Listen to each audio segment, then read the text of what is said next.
Welcome, witchlings, to Witchy Wisdom, our little corner of the day dedicated to learning, exploring, and deepening our understanding of the craft. Whether you're brand new to the path or like me, you've been walking it for years, there's always something new to discover. So, let's take just a few minutes together to explore the history, practices, tools, and traditions that help us build a more thoughtful, informed, and meaningful practice. Namaste, my witchlings. Now, before we dive into this week's topic, I do need to make a small adjustment to the curriculum.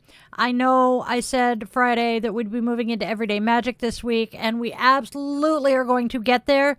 But after sitting with the curriculum and looking at where we've been and where we're going, I realized I had goofed up the order of some of our topics. So we are making a slight detour this week.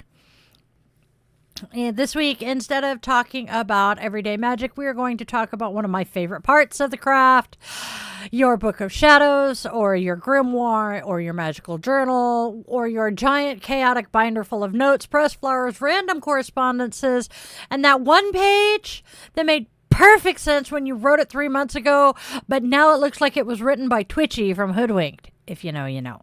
There's no judgment. We have all been there.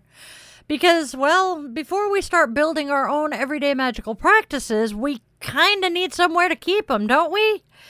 And before we start tracking what works and what doesn't, again, we need somewhere to record those experiences, right?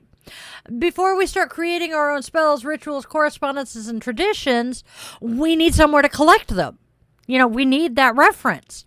So, let's do this. A Book of Shadows is not just a notebook. It's a record of your journey and a snapshot of your growth. It's genuinely a conversation between the witch you are today and the witch you're becoming. And perhaps most importantly, it's one of the first places your practice truly becomes your own. So, this week, we're going to explore what a Book of Shadows is, what it isn't, what belongs in one, and how to create a system that works for you. And yes, I will be showing you mine and the Man Behind the Curtains Books of Shadows as we go along, because they are very different animals. Because, well, there is no single right way to build a grimoire. There is only the way that helps you learn, grow, and remember.